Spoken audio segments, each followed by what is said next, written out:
Hey everyone, it's Editing Ivy here. So this conversation was really long and really in-depth. I wanted to give a little disclaimer here for a couple different reasons. First of all, use the timestamps. I'm gonna have accurate timestamps on this video. If there's any particular thing that you're interested in listening to, or if a particular part of the conversation isn't interesting, feel free to skip around as you need to. Second of all, when we discuss North American folk magic, the perspective that we're giving in this particular video is from two European Americans. And we do discuss the controversy of North American folk magic in depth. So if there's one part of this video that you listen to, I highly suggest you listen to the timestamp called controversial. I'm actually not sure what I'm gonna call it yet, but controversy is gonna be in the name because I would really love to hear everyone's opinions about this issue that we have. And also because we are two European Americans discussing this topic, I would really like to open this up to if there are any other content creators out there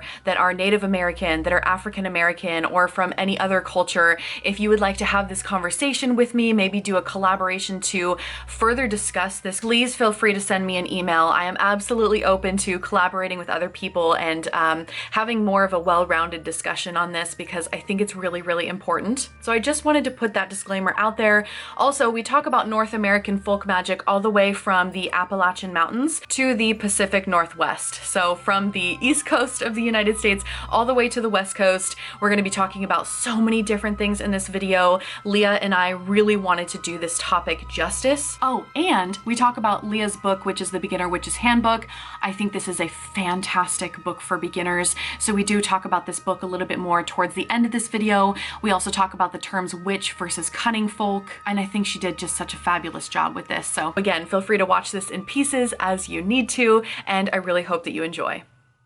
Hello everyone, I am Ivy Corvus, and today I am joined by Leah, the Redheaded Witch. And Leah, if you would like to introduce yourself, tell people where they can find you and all that good stuff. Yeah, so as Ivy said, my name is Leah. I am also known as the Redheaded Witch online. So you can find me on Instagram and here on YouTube and sometimes on TikTok occasionally if I am feeling inspired.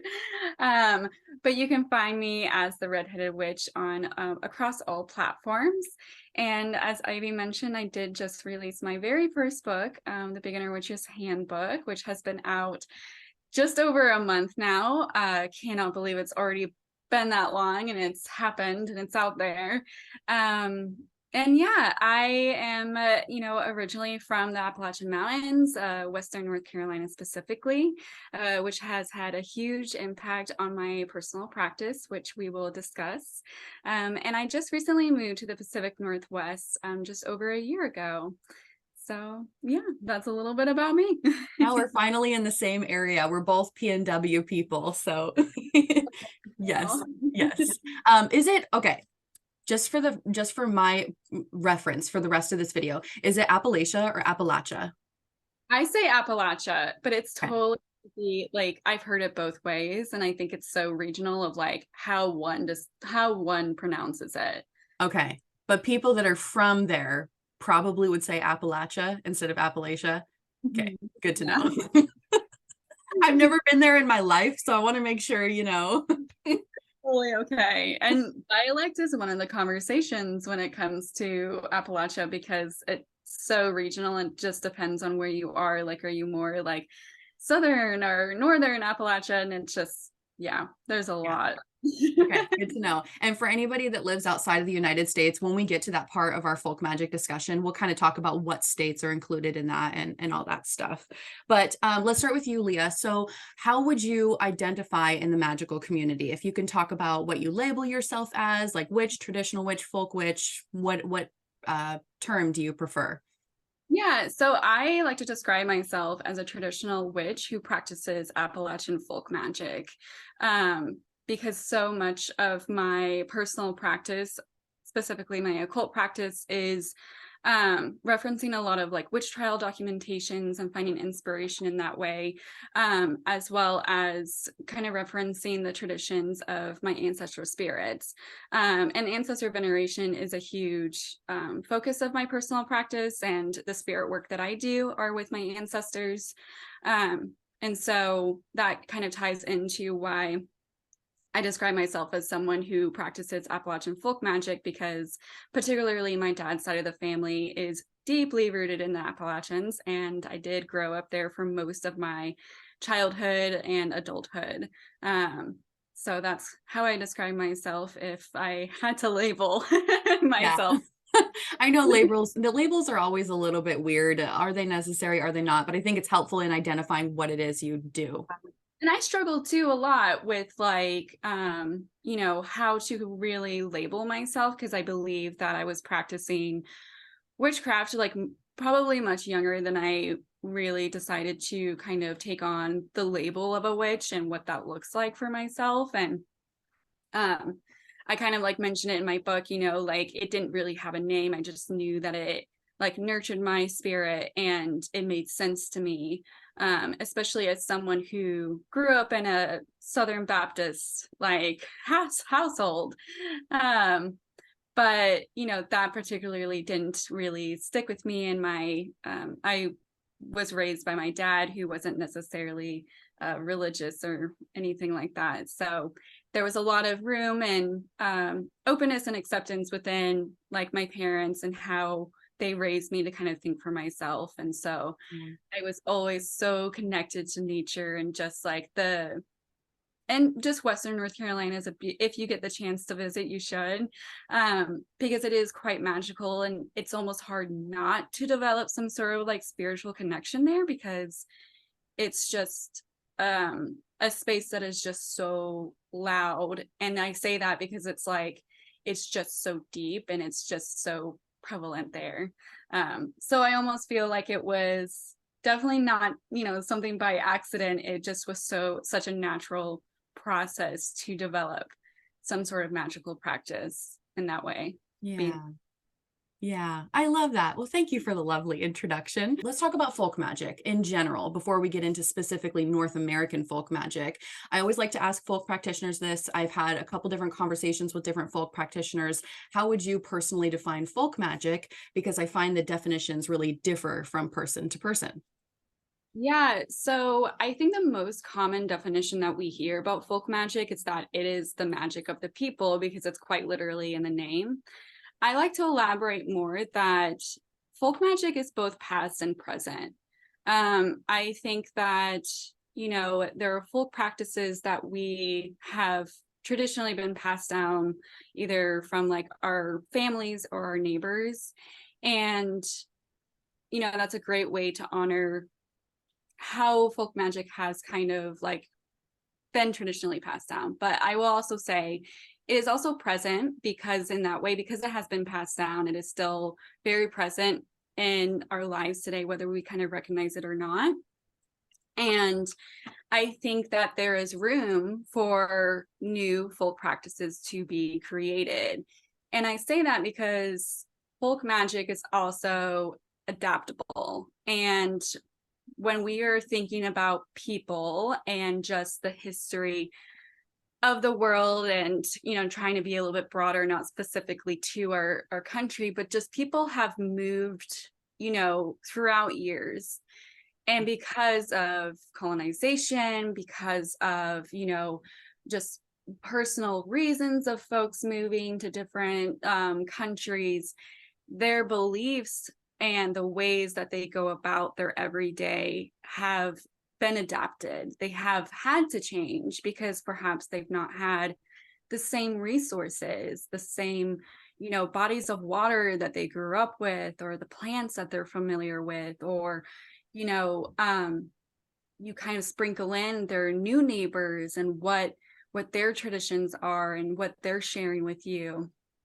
And so I think folk magic, having adaptability in its definition, really helps us kind of define folk magic and what it may mean for someone else, and the fact that it will be so localized, depending on who you're speaking to. Yeah, and in addition, I'll say it's also accessible, right? Because folk magic was often practiced by the working class. When we look at it, it is so it's not flashy, and it's not something that perhaps even folks who not necessarily magical practitioners. Like they're like, oh no, this is not magic. This is just what my great grandfather did. Like this is just how things are. And it was really emphasizing on what was readily available because it was really the working class who hung on to any sort of hope and opportunity to kind of face really difficult moments when resources were slim. So that's how I would define folk magic. I think that's And a great, excellent definition. I definitely agree with you there. I love hearing everyone's answers because I talked to Marshall, the Witch of Southern Light on here, and he's from South like Texas. And then I talked to Ella Harrison, who is in Germany, and now talking to you coming from Appalachia to now the Pacific. I love hearing everyone's different opinions. And of course, I've talked to many folk practitioners offline, but yeah, it's always curious to hear people's definitions of that. So thank you. Yes. Let's talk about North American folk magic specifically. So just for anybody that lives outside of the United States that may not be aware, so the Appalachian Mountains, it kind of spans across a bunch of states on the eastern side of the United States. Do you know what all, it's like a bunch of states on the East Coast, right? it extends all the way up to, I don't think it, if I'm remembering correctly, like I think it extends all the way up to Maine, I want to say, and it kind of like dips, the region kind of like dips down to more south than like where I was living in North Carolina, like down to Georgia. I think it's like Georgia to Maine. It's where the Appalachian region extends to. So Yeah, it's quite large, and it's, I think it's like one of the largest mountain ranges, and you hear often it's also like the oldest, you know, depending on how like far back you want to go. But yeah. Yeah, it's pretty big. And then when we say the Pacific Northwest, because we'll probably be using Pacific Northwest or PNW for sure in this conversation, which is really mainly Washington and Oregon state up on the Northwest coast. But I think it also can include part of British Columbia, Canada, and Idaho, and sometimes Northern Canada, just depending, or not Northern Canada, Northern California, just depending on like what maps, you know, people are looking at. So just so people know what we're talking about. isn't it like considered west of the Cascade Mountain Range? Or no. I'm thinking of something totally different. I don't know. Sure, we could go with that. It's like go. I'm still learning the Cascade Mountain Range. Listen, I've been here my whole life and I don't know. Some people say it's all of Washington state and all of Oregon and that's it. And then some people are like, no, it dips into Idaho, whatever. It's a loose system. And that's the thing too. It's like trying to figure out like where the lines are, the borders are. Like it's just so fluid in that way because it's going to totally depend on who you're speaking to. Yes, exactly. So we'll basically be talking about kind of the eastern side of the United States and the western side of the United States in this conversation, all about, you know, North American folk magic. So let's talk about the Appalachian folk magic first, because that's something that seems to really have influenced your practice the most. And I'd love for you to kind of talk about what part of your practice would you look at and say, oh, that's Appalachian folk magic? Are there some charms or spirits that you're working with, some folklore? Feel free to elaborate however you want to. Yeah, I feel like the question of like, how do you know, or like, how do you determine that someone's practice is specifically Appalachian? And hearing that question, I was like, oh, oftentimes if you're speaking to someone, whether they're a practitioner or not, and they kind of start the conversation with, well, my mama, or right, because dialect is going to vary depending on north and south. Yeah. Is Mima, like my Mima taught me this, or my mama taught me this. And oftentimes like this is referred to as like granny magic. And granny magic is rooted in the fact that our elders, specifically our grandmothers, had some knowledge with them that they acquired from, you know, their grandmothers and their generations. And it's kind of the conversation again of like, okay, so how far back like do the generations go, and obviously it's going to depend family from family, but the grandmothers were often the healers of the family. They were often the midwives of their neighborhood. They were often the caretakers of the home. And they also were, I also like to think about how, because they were caretakers and they were really prominent in the community space and often were surrounded by other grandmothers and other folks within the area, they also perhaps could be considered gossipers. So, and storytellers, they're sitting there like turning the butter and gossiping with the neighbor and telling stories and everything. So they acquired a sense of knowledge from other folks within the community space. They were kind of like the secret holders, and they knew the community tea. And they were also folks who learned these skills and acquired these lessons to protect their family, to heal their family. And when you're speaking to someone and they tell you, oh, well, my mama showed me this, and oftentimes it is a solution to one of the problems, like, are you trying to protect yourself from perhaps evil spirits or negativity, or are you trying to heal your child, who perhaps has a cold now, and are you trying to, there was just so many ailments and solutions that our grandmothers had taught us.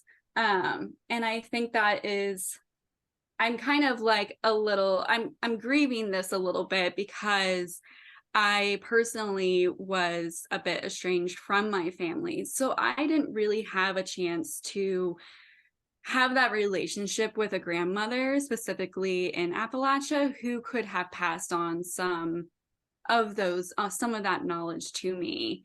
And I think that's why ancestor veneration is quite important to my practice, and kind of building a relationship with the spirits of my family that would have been so open and willing to share that.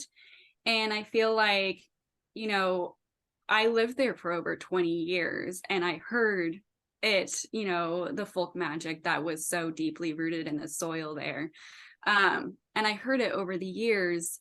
And I think that is why I also kind of like extend to the fact that it's also neighbors who probably shared with you the folk magic, because if you don't have that relationship with family, Yeah. And I think too, like, Appalachia they are not, I was kind of thinking about this more recently when my husband and I went and visited a few weeks ago. Kind of like more of a closure opportunity. And I performed this closure ritual really for myself, and kind of like chapters that I really wanted to leave behind so that I could flourish in the Pacific Northwest. Cause I felt some guilt, like kind of knowing that my ancestors are so deeply rooted there, and how important that is for me, and how it's defined me. And I think since moving, I was really trying to like determine for myself like what it looks like now. And I couldn't help but feel this overwhelming sensation of like, we are Appalachia despite where we are in the world, like wherever we go next. And Appalachia is not a stranger to grief and loss. If you look through the history of, specifically, I'm always going to kind of be regional and specific because I can only speak on living in Western North Carolina. Folks who moved there throughout the years, there was the folklore that the mountains had healing properties. And so many people who had sick family members moved to the Appalachian Mountains because they wanted to heal their sick family members. And at the time, there wasn't a lot of resources to get doctors, to have healthcare, right? So they were really leaning on the sources of the land and being able to create their own ailments, create their own medicine.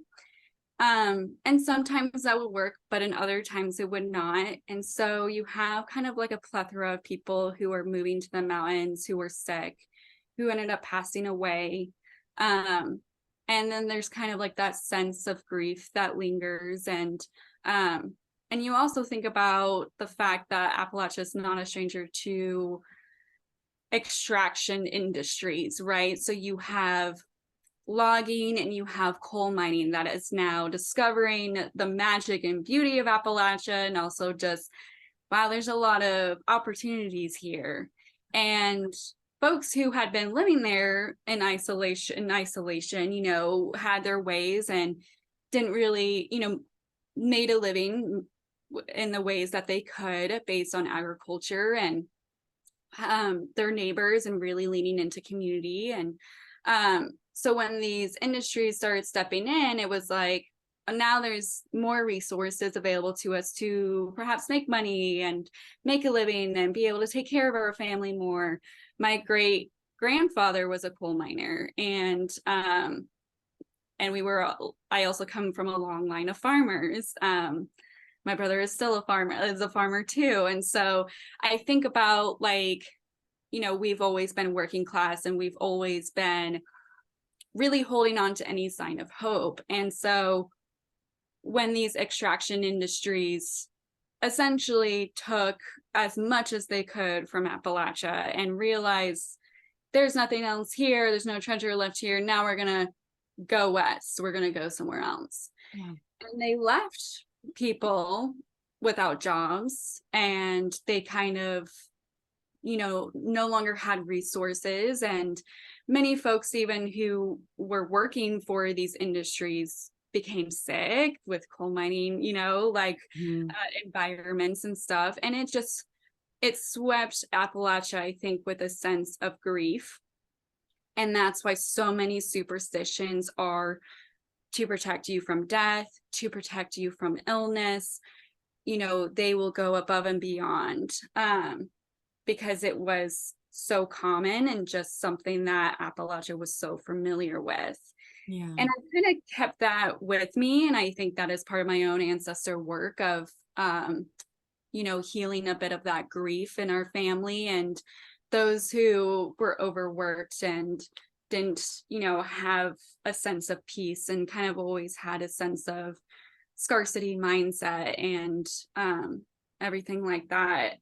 But from this experience, we have gained so much about different folk cures and remedies and charms. You know, red flannel was a particular material that folks would use for protection charms. You either wore it like as, you know, underwear for like to protect you, or you would, you know, have a red flannel cloth that you would include some medicinal herbs in it and say a particular prayer. That is another thing that is very prominent in Appalachia folk magic, is the fact that you are using the Bible for your protection workings, for prayers. And that was the method that I think a lot of Appalachian folk practitioners can, what's the word I'm looking for? Like resonate with, like they see that and they can identify and be like, yes, absolutely. And like I said, it's going to be so different from North and South, because both of those regions had such different experiences. But, you know, from those difficult times, we have gained, like I said, protection charms and folk cures. And we've also gained such a rich tapestry of music and food and just things that really brought hope to people. Yeah. And I think that's something that has always stayed with me too. And quite frankly, why I even started to take on a new skill, or trying to, and like learning string instruments. I have so many memories of the few family gatherings that we would attend at a local cabin in South Carolina. After we would have like an abundance of food, right? Just like the dirtiest, greasiest, like, nice. Oh, I won't ever forget our family green beans. They just that was we had a family green bean farm in Kentucky. Oh. And so my dad, oh man, my dad would like make me sit there and like string green beans with him for hours and to can them for winter. And it was, I thought it was labor then. Like I don't even know now. Um, but we would always enjoy them, you know, for the holiday season and be able to share. And my great uncle would bring fish that he, you know, got from the lake, and we would do a fish fry. And you know, we gained so much from the hard times, and you know, the music that we have, the songs that were sung, to essentially there were some songs that were sung specifically during like kind of like mundane tasks like that, like churning the butter or farming specifically, that not only believed were to help them work faster, but also to kind of repel against any sort of negativity or evil spirits that could possibly um, harm their, you know, butter or their Yeah. goods or anything like that. Because again, when you are so kind of living in a sense of fear of like what's going to be available to me tomorrow, you will go to the extremes for sure. Mm-hmm. um so I think that there is so much that Appalachia has like grown from, and so many different methods and remedies that I think though I didn't have a grandmother specifically pass it down to me, I am really lucky that I had a community that did. Yeah. Um, and even today, like I still love to read authors local from the area who are willing to share what they were taught and what they learned, and kind of like the stories that you hear about like the hikes in the woods. And I'm like, oh my gosh, I know exactly where that mountain is, or like that trail. And I think a lot of folks, there's been kind of like a surge of awareness of Appalachia's like stories, and like, you know, Yeah. being afraid of the woods and what's in there, don't whistle at night and everything. And I have countless stories I can share of when I was in my teenage years and being rebellious and, you know, going to mountaintops and everything like that. But I think there was a reason for sure why I felt a little intimidated to go camping in the woods. It's just there's like this one particular campground in Pisgah called Turkey Pen, that I would go often with a group of friends. And I just was like, this is just not, someone is something, or someone is definitely like watching us every single time we're here. Yeah. Uh, and that's the thing, like, you know, that is just so rich there when you have such a beautiful tapestry of different communities coming together, Mm-hmm. and how they are sharing and exchanging stories. And they kind of just over time, especially because they're, you know, they're not being necessarily written, they're just oral tradition. It's kind of like playing phone, right? Like when you're, Right. yeah, when you're telling someone something and then they tell someone else, but they kind of change the detail a little bit, and then that person changes the detail. um you know, it just kind of starts to morph into its own like Sure. identity in its Sure. own spirit. um and so much of that is done in Appalachia for sure. Yeah. Would you be willing to? So I have heard of Appalachian folk magic really being centered around like protection and, you know, the creepy spirits. Like here's what I've heard on the West Coast, because I have never been to the Appalachian Mountains or anything, but this is what I've heard. All I know is that there's creepy spirits in the woods and don't fuck with them. Like that's all I've heard. Yeah, I mean, um I think a lot of that comes from, you know, folks protecting other people just Mhm. from death. And there are definitely a plethora of intimidating and scary stories within Appalachia. But if you think about like how much has happened there, like historically. Yes. The land doesn't forget. And Mm-hmm. the spirits there don't forget. And so I think growing up there, I learned a lot about respect, not only with your elders, right? Because when you're growing up in the church or just in the South in general, you hear like, oh, the Southern charm, and they're so polite and everything like that. Like, yes, ma'am, no, sir, all of that. You learn about respect to your elders and to your neighbors.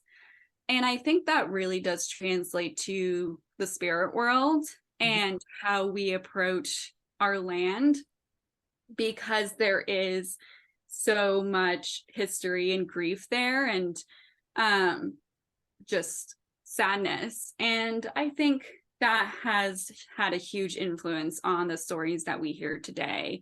But also because like there was, an underlining fear of what's out there, what's the unknown. Yeah.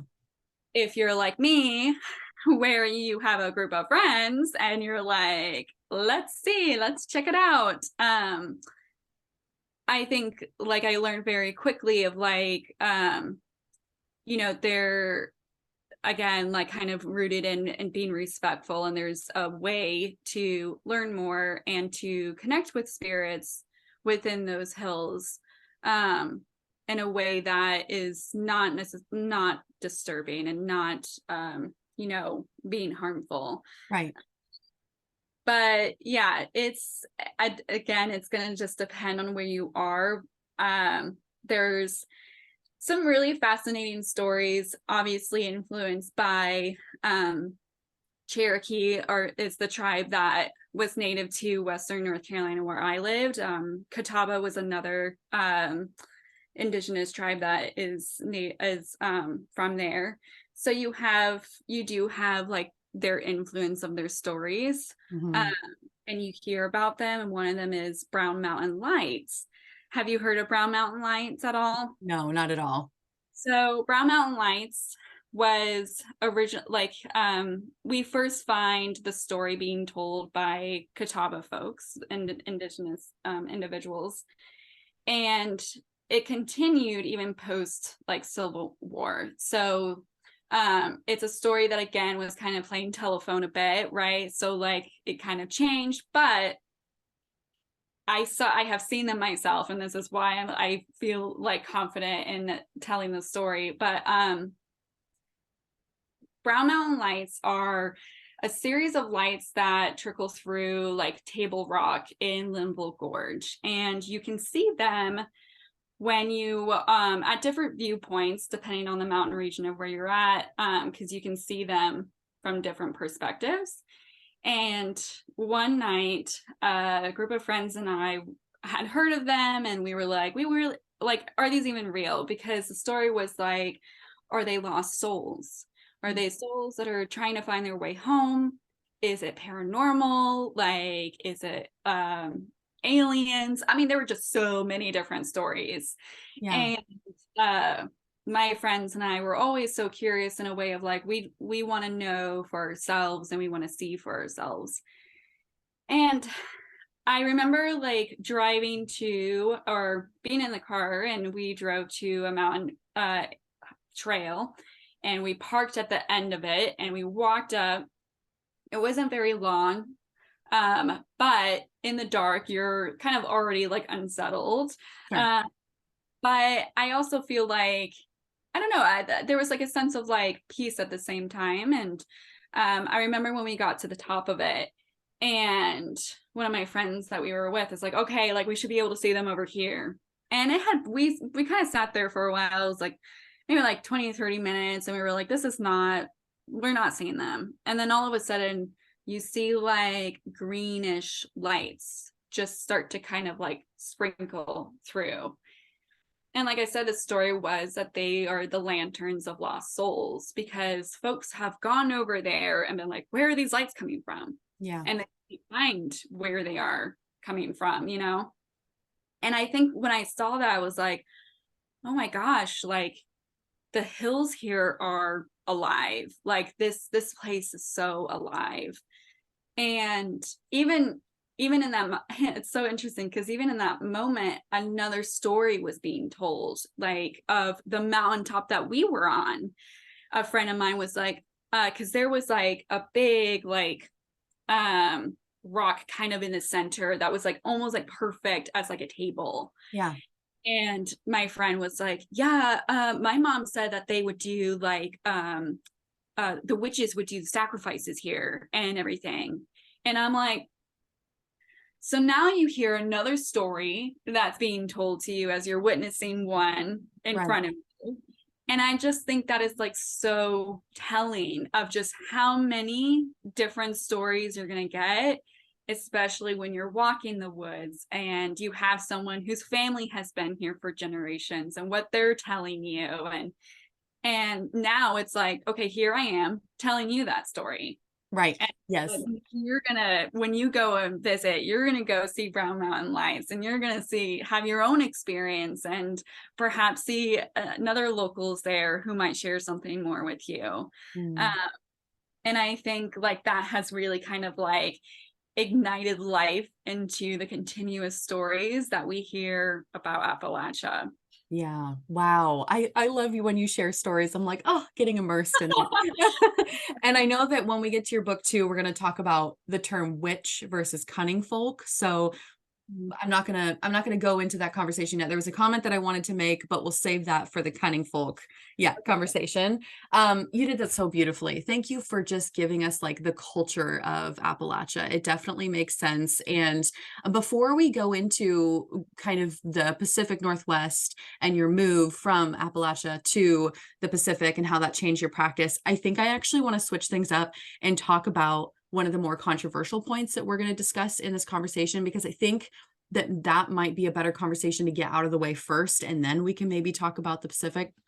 Okay. Yeah, Okay. So for anybody that's watching this, I wrote this down because I did not want anyone to misunderstand me. I wanted to make sure I was very clear because, I don't want it to come off a certain type of way. I want it to come off exactly how I'm trying to portray it. So I'm going to read my thoughts to you, Leah, and then I would love to hear your thoughts, and then we can talk about it. So, all right, you guys, I wrote Leah an email, and this is what I said. I said, I need to talk to you about something. So here in the Pacific Northwest, we don't really have a well-established folk magic practice, and this seems to be the case for a lot of areas in the United States. Most of what's here historically, especially if we look into folklore, comes from Native Americans. And for those of us who aren't Native Americans, it becomes a struggle to figure out what's appropriate to work with and what's not appropriate. And even if it were appropriate to work with Native American folk magic, I'm sure a lot of us simply wouldn't want to because it's not part of our culture anyways. So this leaves us in a very strange place, and it feels like there's a bit of a disconnect living on stolen land but still wanting to connect to it. It's not like in Germany, where I recently interviewed Ella Harrison and we talked about German folk magic. In Germany, you have hundreds of years worth of folk traditions that Germans can feel deeply connected to because it's part of their culture. And sure, us European Americans and African Americans could trace their lineage back to the countries of their ancestors, or anyone else, not just European, not just African, but just in general. But the truth of the matter is we don't live there anymore. We aren't immersed in the culture. Some of us can't speak the language of our ancestors' countries. We aren't near the plants and the trees that grow within the specific folk magic tradition. And so sure, I can look up, Scottish folk magic for myself, but I don't live anywhere near Scotland. I've never even been there. So when I work with the folklore, it feels just as disconnected for me as it does trying to work with the folklore in this country. I didn't ask to be here, and sometimes it just feels like we have no home. So I'd like to hear your opinion on this. As an American, are these thoughts something that you have struggled with as well? And how do you deeply connect to your folk magic practice? No big deal. This is a massive question, so take it away. No, I think I have like a sense of relief that you asked this question, because I have this exact thought process, the exact like confusion and feeling like a bit lost at least once a week.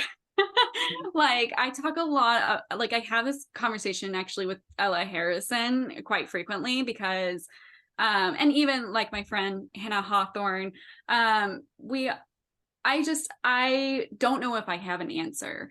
I think that I can just relate to it. I think like so many of us specifically who are generations and generations of being in North America, like born and raised, like, and we kind of start to unravel like what makes up, you know, our North American culture, right? And just how many different communities have come together. And then we have the conversation of, you know, culture picking, and the fact that, like, you know, a lot of times we pick things from cultures for benefit, and that's how it kind of just got woven in into what it is now. And so it's hard because I think, like, for me, and I don't know like how I'm gonna say this, so I'll say it and I'll see if that's okay. Right. But I think that my mindset of I can have a foot in the present and I can have a foot in the past. And I think I giving myself permission is okay. Because I think like my intention isn't like necessarily Malicious. like malicious. Like, it's my work for me and my practice for me, I stated it in my book, is to nurture my spirit, to nurture my family spirit, and to nurture my community spirit. And I think like I know that I want to be a better neighbor. And so when I am thinking about what makes up my folk practice and identifying the fact that it has so many different hands and names and people's voices in it, and being able to know that and respect that is okay. Like, I am not going to reservations and inserting myself in their rituals and their traditions, and then coming from it and selling a $600 course on it. Like, know where where my boundaries are, where other people's boundaries are. And I think that's really important when we're listening to other communities and like they're communicating with us what their boundaries are. To be a good neighbor is to listen to that, you know? And when I started like my personal work and unraveling like Appalachian folk magic and identifying, you know, my own family and like where our roots came from before we became North American, and learning more about like England and Scotland and like where their traditions that they brought over and how that was translated into Appalachia folk magic, because we see so much of that. My intention is not, you know, malicious. It's really focused on learning more about myself and learning about my family. But there is a continuous feeling of and questioning of, is this okay? And I feel like that's more of a conversation that's happened probably in the last like 4 or 5 years. Like, I don't know. I feel like the conversations are becoming like more and more open because we are a community that has shifted so much into like digital spaces, and there are so many more of us talking about it. And because of that, new information is being shared. And I think that there is a common thought and for individuals who are like born in North America, you know, their family have been, my family, for example, has been in Appalachia for generations and generations. And there is kind of like that fear a little bit, and a little bit of a loss. And it's like, you know, I think making space for that is okay. And I think like, you know, I'm sure someone will disagree with me, and that's okay. And that's okay. Like, I know that my intentions, like I said, is really to nurture myself, my family, our experiences, because I don't know why they moved here. Like, I don't get to talk with them as much, you know, like, for all I know, I could have had, well, I do kind of know, like a grandmother who left Poland because her family disregarded her. Like she did something and they disowned her. Mhm. So she moved to North America.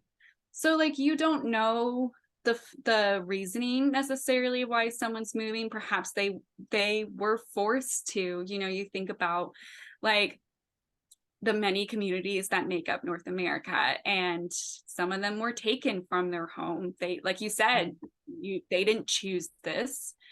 And should they not be allowed to get in touch with their ancestral roots because of that?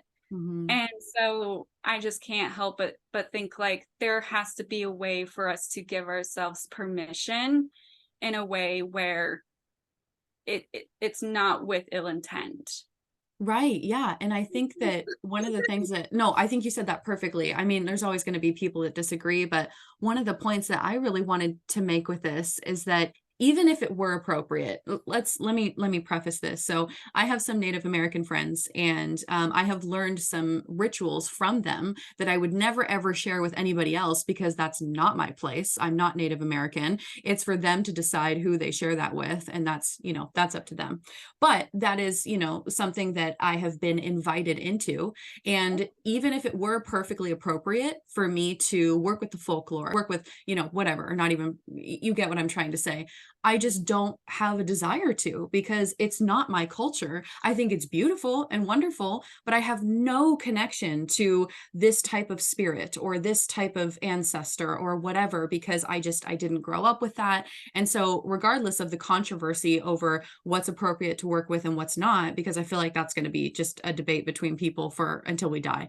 But but even if it were, I just feel like sometimes we don't have a home, us like African Americans, European Americans, anybody else who has migrated here. It's almost like the United States and just North America in general is just such a melting pot of a million different cultures that it feels like we have no culture whatsoever. And maybe this is distinctly a European American thing, which is very possible, because it feels like we have no culture sometimes because frankly our ancestors stole culture from other cultures. So for European Americans, it feels like we have nothing of our own because, you know, we've stolen everything.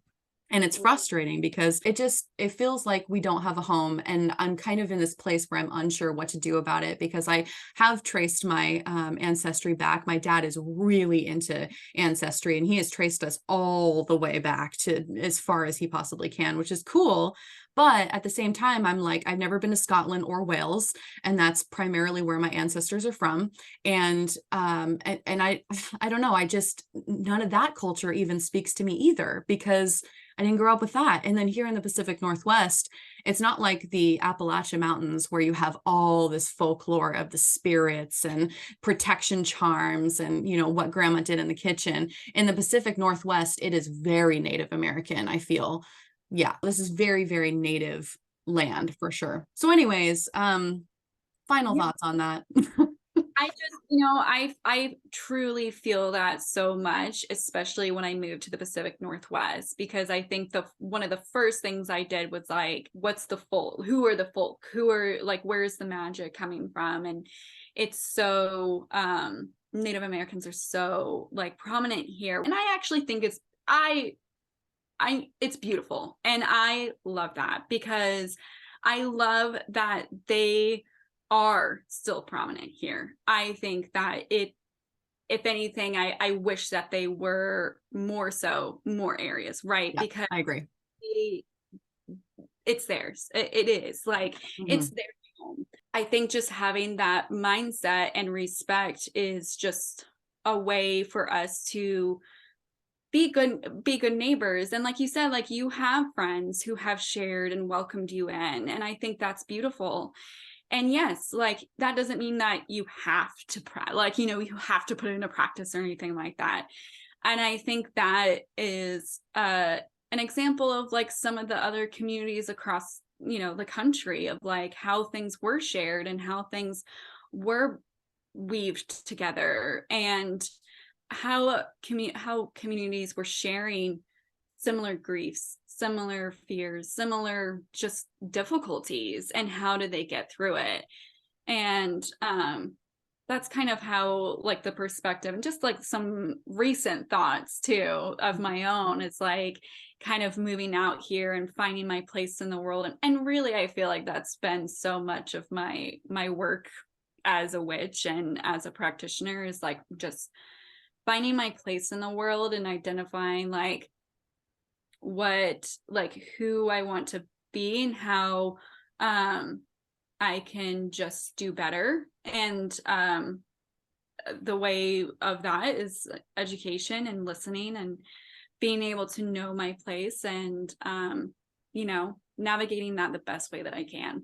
Yeah, I think that's a great answer. I mean, I didn't expect us to come up with answers. I just really wanted to open the conversation about it, you know? I hope that this inspires folks who also live in North America to continue that conversation and to, again, I don't know, maybe the solution is the fact that there is no solution really, and sometimes that's the case, right? Like sometimes we just don't have answers, and that's okay. But I really am excited to hear what folks have to say and from their perspectives and how they feel about it, even if they're not from North America, like what their perspective is of it, if they're from other areas, across the world. It's like, if they've even, like have considered it or thought about it or talked to someone who might be feeling something similar. So, and I think I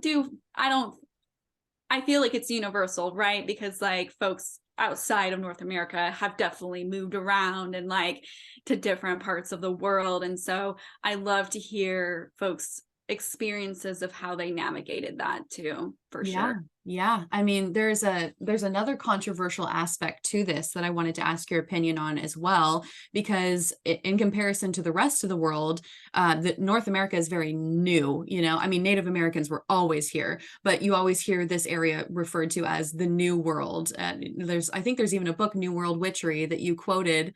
Yeah. Yes.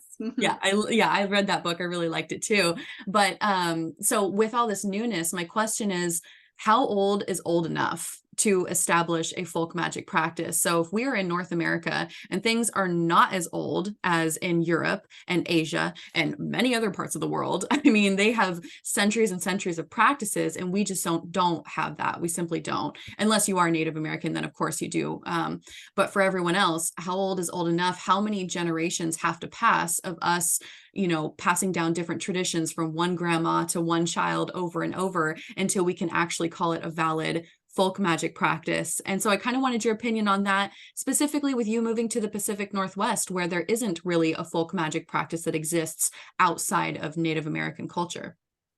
I think this is a great question. And I think that the way that I define folk magic helps answer it, the fact that it is past and present. Mm-hmm. I think that when it comes to, it's interesting, when you sent me this question, I actually asked my coworkers how they define tradition. Mm. I was like, what, how do you define it? Like, at what point does a tradition become a tradition? Yeah. And I thought the conversation was so interesting, and really like a kind of like a conclusion for like short to condense it, is that tradition is not tied to necessarily time, right? If it is something of significance to you and you repeat it, whether it's a certain tradition, a time of year, or the way that you go about when you go hiking and you perhaps always kiss the first tree that you see or something like that. And it's just something that your intuition has called you to do, and it feels significant and it's really personal. And perhaps it's not necessarily rooted in anything other than your connection to the spirit of the land and your perspective of how you kind of walk as a, practice as a witch and magical practitioner. So I think that traditions obviously there's generational traditions, and then I think that there are new traditions that we can create. And I think kind of like with that mindset has helped me a bit more when it comes to like kind of finding my own practice here with, you know, the land being so different, the energy and the spirits here is so different, and really being able to listen to them and in what ways can I connect with them on a deeper level. And ultimately, I feel like that is creating a present folk magic practice. Yeah. And if I decide to have kids, of course I will share it with them because it's my tradition, like it's something that I have done. And I am sure there will be moments where I'm like, oh, this is something that was from Appalachia. And then now you're weaving together Pacific Northwest and Appalachia together. Because if my ancestors, you know, generations ago, I'm the first on my dad's side of the family to move outside of Appalachia. So I'm like, okay, if my ancestors generations ago decided to move out here, what would they do? Like, how would they navigate this? How would they approach it? And I think like it's kind of being able to create a unique and authentic connection to where you are. And ultimately that will inspire kind of like these new practices, but still holding on to the knowledge that you've acquired before, right? Because I do feel like, you know, many of us do not, you know, have an ancestral veneration practice, and that is absolutely valid. Like, I know I talk about a lot about it in my book, but I wanted to make it very clear that it doesn't invalidate your practice if you do not participate in such a, you know, practice at all. But I truly believe, like, I often think about like who makes up who I am today. And so that really has influenced how I navigate a folk magic practice. Yeah, I agree. And if you look at, you know, European countries or Asian countries, wherever, even those cultures have melded over time. There is not one place on this earth that hasn't had influence from anywhere else. We don't have anywhere that's been isolated that I know of, at least. Maybe there is like that one culture on one random island. Isn't there like an island somewhere that's like remote? Yes. I don't know. I was like, wait, hold on. I think there's one in Greenland, maybe. Yeah. Okay. There is one for sure.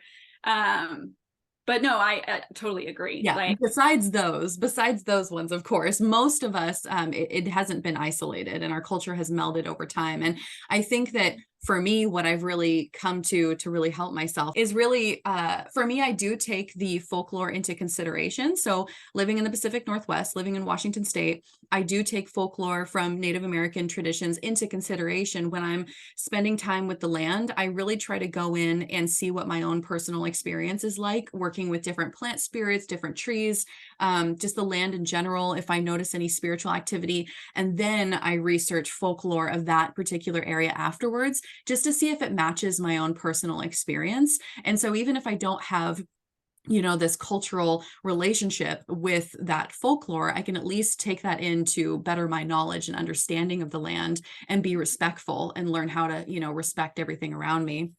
yeah, and it's also when it comes to communication too, right? Mm-hmm. Like, if you know, I talked about like understanding the history of Appalachia, but that goes everywhere that you're in contact with, or any sort of bioregion that you're a part of in your community of, you know, like you've said you've lived here all of your life, and so like you're a part of this community, you know, and like giving yourself permission to be able to connect to the land like in that way that is very authentic to you. And understanding the history too, I mean, obviously it's going to only strengthen our relationship with the spirits of where we are and how we can, like you said, respect them and communicate with them.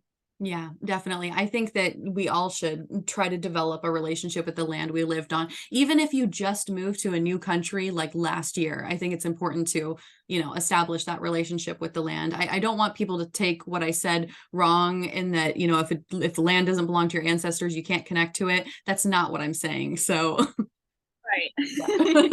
just to clear that up. But yeah, well, thank you for talking about the controversy with me. So kind of just to sum up what we've talked about so far, we've talked about folk magic in general, we've talked about Appalachian folk magic, and then we've also talked about the controversy of just North American folk magic in general and connecting to a land that potentially wasn't your ancestors to begin with. So that's kind of where we're at. I want to bridge into Pacific Northwest a little bit more, and then we can dive into your book and I can word vomit all the things I want to say. I'm so excited. So how did your practice change, if at all, when you moved from Appalachia to the Appalachia region to the Pacific Northwest? Did it change? What sort of influences in this area did you start to incorporate? Yeah, I think this is so great because I mentioned before that we had just gotten back from a trip visiting back home, and I felt like that was really a great closure ritual for myself of being able to kind of allow myself to grow and blossom to where I am now. I don't like really feeling that blessing from my ancestors and just like the land of which that I have like grown on, and the relationship that I had, and like feeling that. I think now more than ever, I have really started to give myself the permission to create new spiritual connections here. And so I'm really excited to see how this unfolds for me, and like what practices I end up acquiring over time, and like, the new charms and, allies that I begin to work with. Almost immediately when we moved here, I noticed that our community is surrounded by hawthorn trees. And I thought this was interesting because hawthorn tree is so prominent in a lot of like English folklore, Scottish folklore. And so I think that is a really beautiful way to kind of connect with where you are, and like, kind of like how there are similar allies here than there are in perhaps areas of which we are familiar with or learning from. And so when I noticed like surrounded by hawthorn trees, I just was so like engaged with that relationship. And I think at the time too, it was really telling and a reflection of where I was at personally in myself, and in my own personal like healing journey as well, and what I was going through. Yeah. So I thought it was actually a really beautiful welcome. The hawthorn tree medicinally is known to be an aid for heart health. So folks will forage the berries and make elixirs with them, or other concoctions to improve and strengthen the heart. And you're familiar with hawthorn trees, like they have and everything. And so I think it's like a very sweet tree spirit that I have gotten to know, but it doesn't allow like because of the thorns, it doesn't allow to be taken advantage of, like it knows to protect itself, and it knows that it also has an important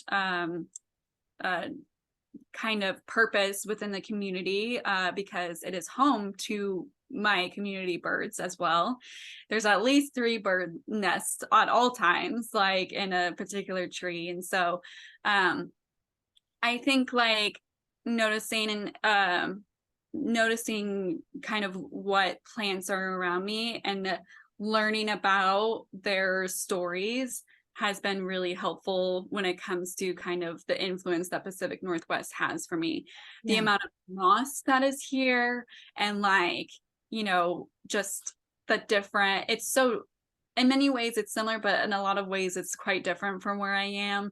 And just like the landscape, you have like mountains, like you have volcanoes, and I just think it's so beautiful. I'm learning a lot right now about the landscape and the native names of the mountains, because I think that's really helpful for me, especially as I go and explore them and kind of get my grounding of like their energy and what it feels like there. So that's been super helpful too when it comes to kind of creating my practice out here. Yeah, I agree with you. I think as my friends in this area, the three, I literally just had this conversation with some of my coven mates. The three plant spirits that I think come up most often when I think about Pacific Northwest folk magic, or just you know, I don't know, witchcraft in general, is probably moss, ferns, and western red cedar. Like Yeah. those are the three. Yeah. And I think like I was having this conversation with my coven mates, and moss for me, I use it as absorption. Like it's great for absorbing negativity. It's just a great absorber of all the things. Ferns for me are straight up resilience. I mean, they are so resilient. They grow everywhere. They will not die. They Get a lot of abundance from them. yeah, abundance. How big they are and how big Mm. they grow. Because you know, I am familiar with ferns in Appalachia, but they are not the same in a way where they just are abundant, and ferns are everywhere. Yeah. Yeah, ferns are definitely explosive. I mean, they're big. I don't think I've ever, like, especially if you go over to the rainforest, over on the western side, the peninsula of Washington State. For those that aren't aware, we do have a rainforest, and I love going there because you have these huge trees, just absolutely gorgeous. I think one of them is like one of the largest trees in the world or in the United States or something like that. I can't remember. There's some statistic where one of them is like bigger than whatever, more important. Um, but yeah, the moss and the ferns for sure. And cedar for me just is really grounding. It connects me to the spirit realm. I use it for earth energy. I use it for so many different things. So yeah, I was just curious. So do you find yourself, I mean, is there any, I guess, correspondences in the Appalachian Mountains that you are unable to get here? Like if you were, let's say you had a favorite charm or something that was very Appalachia influenced, what would you do living in the Pacific Northwest, maybe not having those materials anymore? Or is that even a concern because we live in the 21st century and you can Amazon everything? So, Right. yeah. Yeah, that's a great question. And it's when I was in North Carolina, I actually brought back some dirt and some rowan berries, because rowan is just everywhere on a particular hike that I go to, and actually the same mountaintop that my husband and I got married on. And so Oh, yeah, so I acquired some mountain dirt, and I acquired some of the rowan berries. And rowan berries, perhaps like just where I'm located specifically in Washington and just like my community space, rowan is not, I'm not able to find it. But I think that's why I was so connected to hawthorn, because the correspondences, if you you know, kind of look to how both of them have been used in folk magic, they've both been used for protection, right? yeah. And so, and they're both red berries. And so I think that was like a very natural way. And that's why I felt like it was really welcoming, because like that was a very natural transition of like, yes, like we do have different plans here. However, you will see that there are going to be similar stories in a sense of like how they're being used and how you can work alongside their spirit.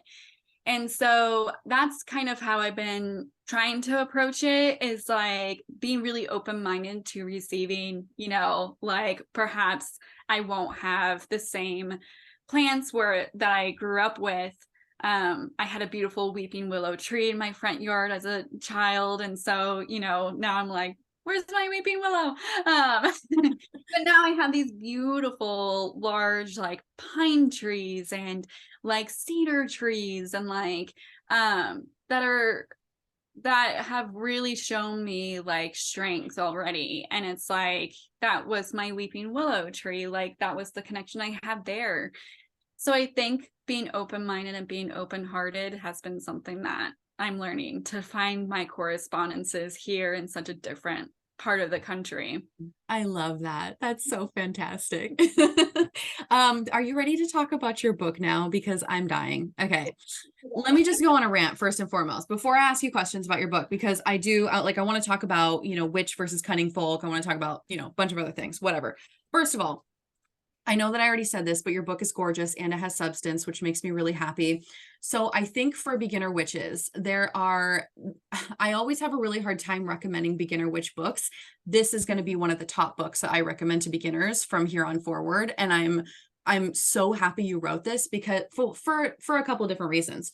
One, I feel like a lot of beginner books are full of fluff and bullshit, which irritates me. And I feel like that a lot of them are instruction manuals, where they basically just give you this dry instruction manual of how to be a witch. And your book feels like how a witch should feel. Does that make sense? Like, Yeah, I think so. I hope so. like I guess that doesn't come out right. It's rather than being an instruction manual, it shows you how it feels, how magic feels. This is like getting lost in a beautiful wonderland of witchery. It's so beautifully written. Like, you are such an artist reading this. Oh, your lighting is actually really beautiful right now. Like, it's like getting really sunny. You know how that's one thing. Yeah. But you really don't know what's gonna happen to the weather. Honestly, I felt like that was kind of a sign of the sun being like, ah. So funny. But yeah, no, I wrote down some notes. So let's see, my notes on your book. It doesn't go through the basic bullshit. That was my first note.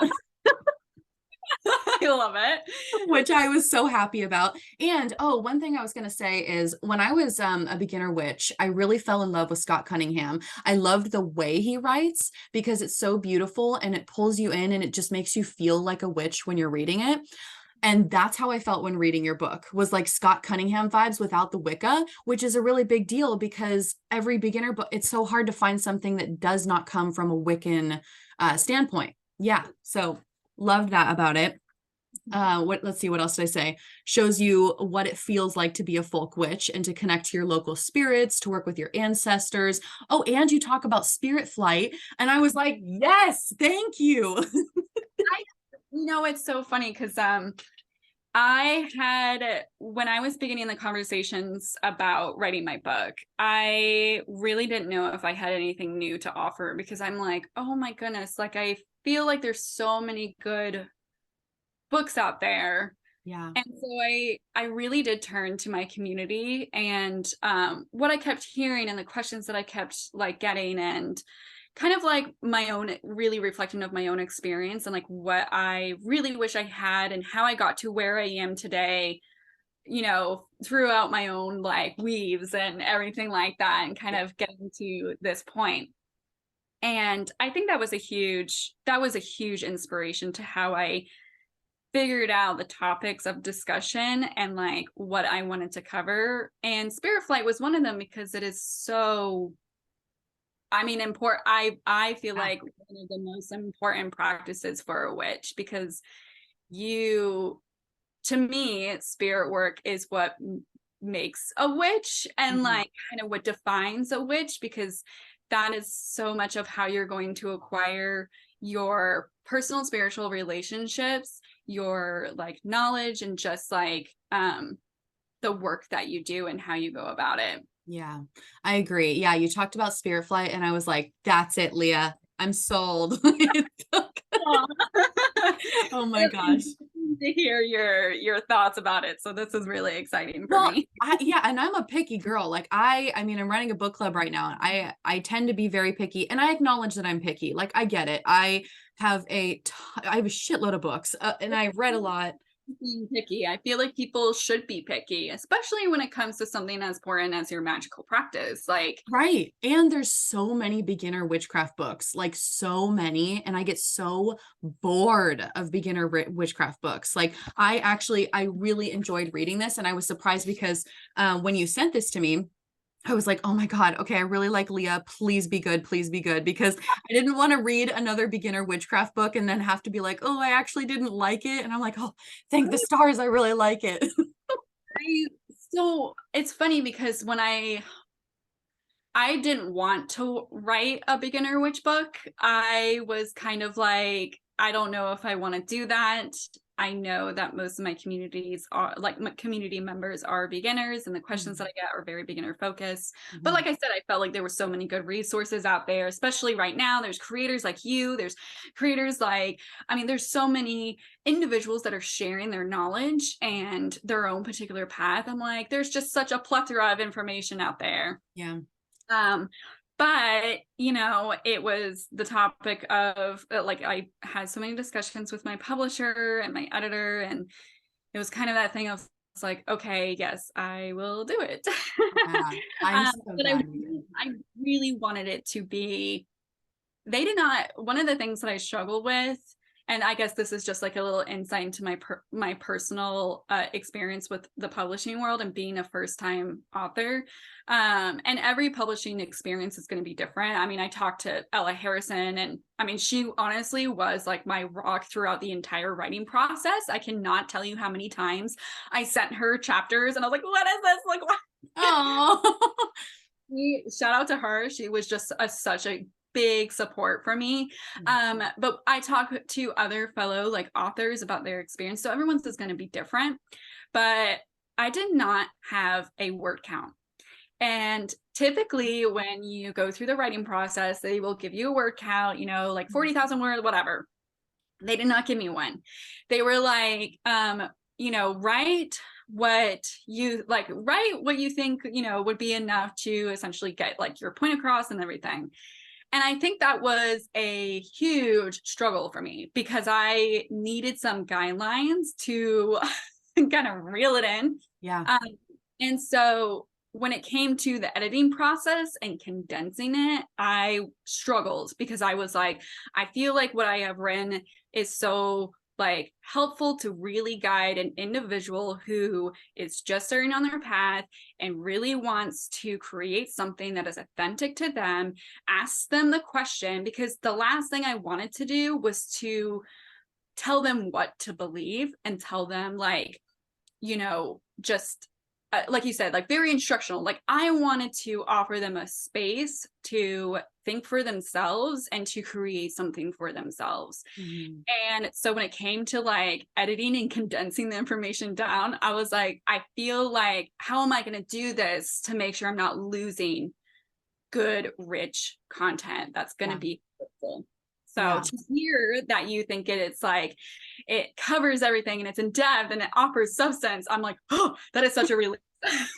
No, it totally does. And like beginner books aren't meant to cover every single subject that ever exists. It's a beginner book for a reason. You're introducing someone. It's beginner. You don't have to, no, but it's all done. I know, but like the stuff that you did cover, because you also covered a lot about ancestral veneration and ancestral practices and how that's so important for a witch to connect, and not just biologically, but just to the idea of that in general. And I thought that was so beautifully rich. Well, I meant to say enriching. What word was I going for? I don't know. You know what I'm saying? Yeah, I thought it was really wonderful. And you also talked about you encouraged your readers to make their own wheel of the year, which I loved. Oh, I just lost you. Okay, you're back. Camera malfunction. You're back. So you did a wonderful job talking about ancestral veneration. You talked about making your own wheel of the year. And the last thing that I really, really loved about your book is, first of all, the majority of the book is not a spell book. It's about what it means to be a witch and what it feels like to be a witch. But then you do have a lot of like charms and spells towards the back of the book. And one of my favorite parts is, I don't know if people can see this or not. So you have the spell, and then you have in the very beginning, you have the lore, and there's a whole paragraph about folk magic traditions for every charm that you put in here, which I thought was so sweet. I mean, yeah, it was just really interesting reading. Like here we have the witch's bottle, and you have all the lore for the witch's bottle. Oh, my camera isn't showing it very well, but hopefully you can see that. Okay. Yeah. So that was, I think. What'd you say? But I think I've seen that before. Yeah. Well, hopefully everyone else can see it too. But yeah, I just really, really enjoyed it. And you made a point towards the beginning of the book. So let's talk about cunning folk.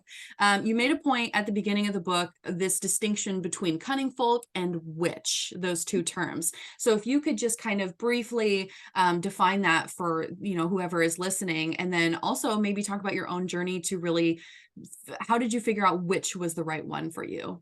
Yeah. So in the beginning, I really wanted to provide some sort of historical context when it comes to defining the word witch.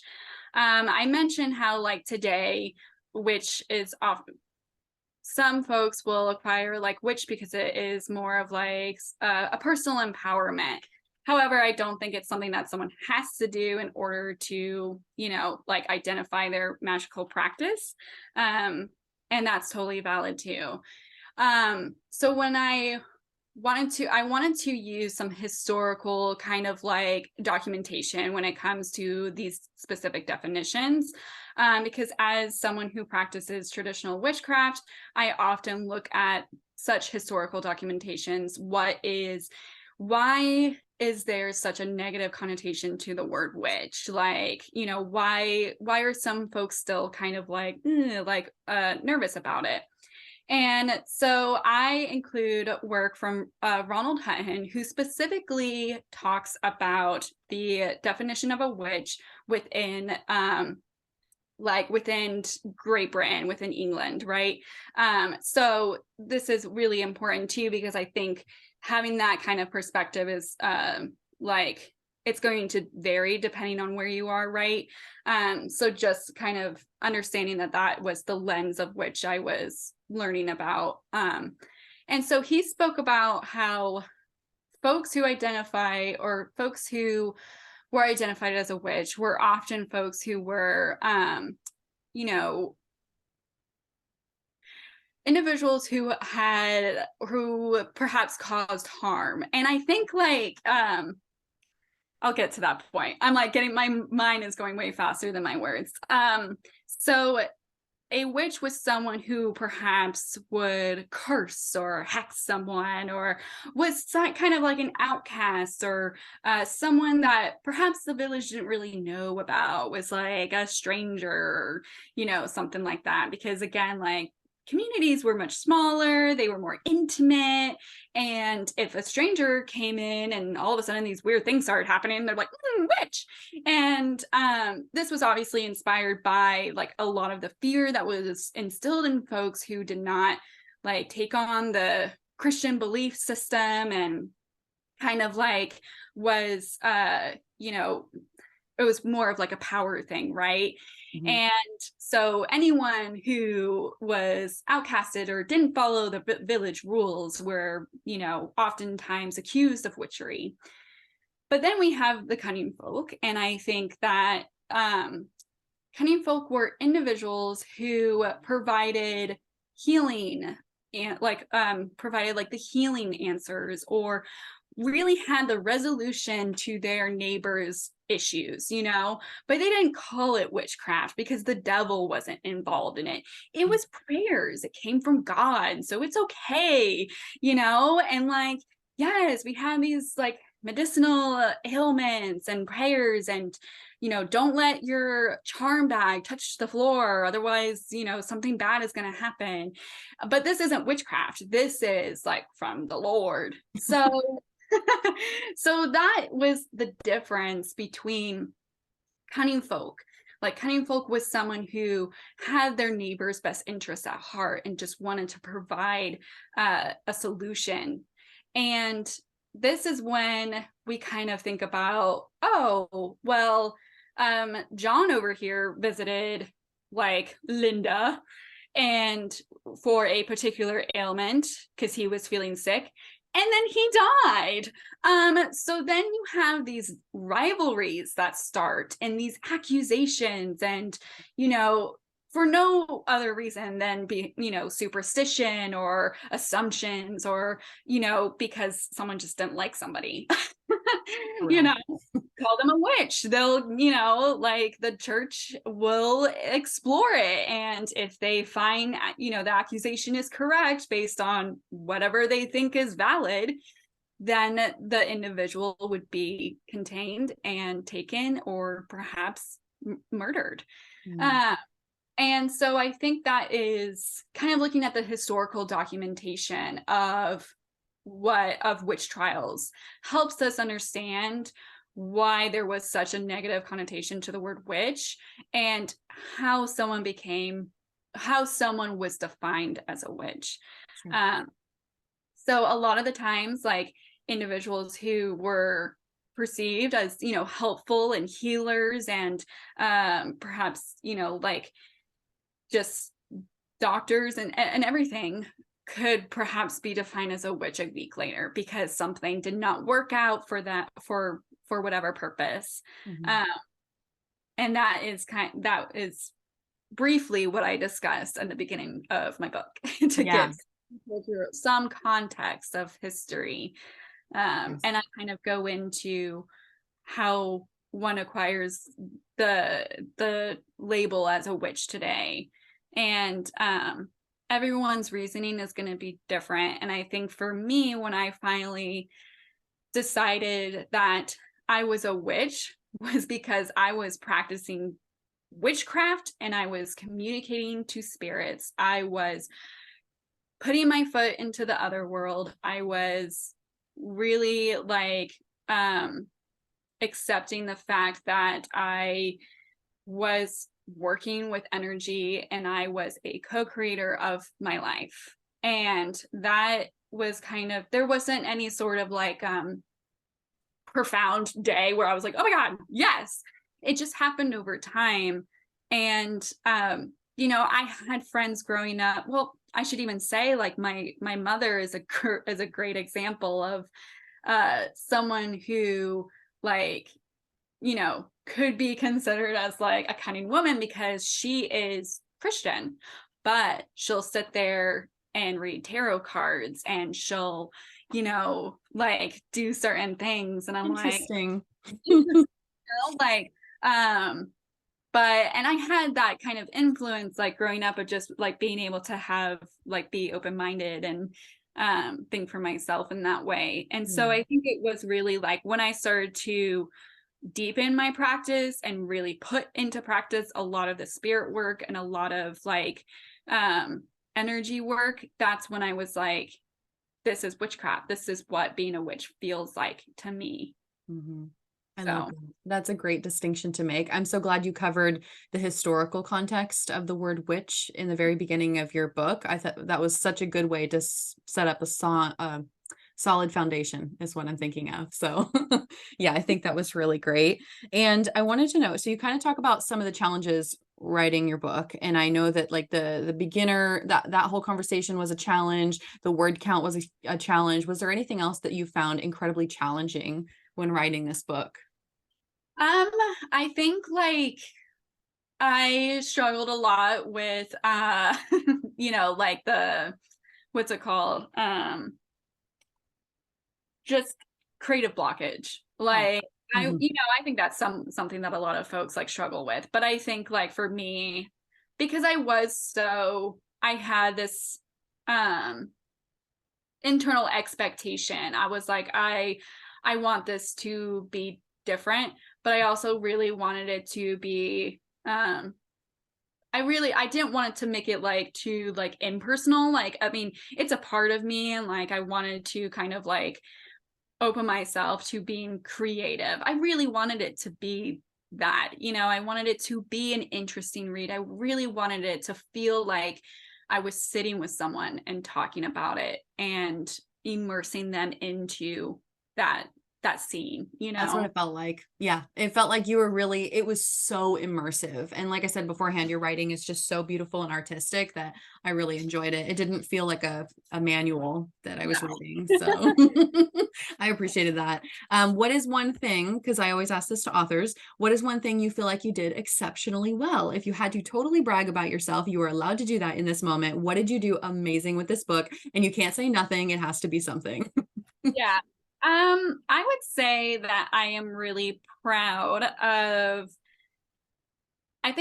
proud of the research that I did, and I'm really proud of, you know, being able to include like the lore behind the spells. Like that was really important to me because I think as someone who is a practitioner that is inspired by folklore, it's just you have like it's just part of the spell, like understanding like why something is being used, like what's the story behind a particular plant ally, like why does it have these correspondences, and even like a particular like working, like why is this, you know, important, where does it come from.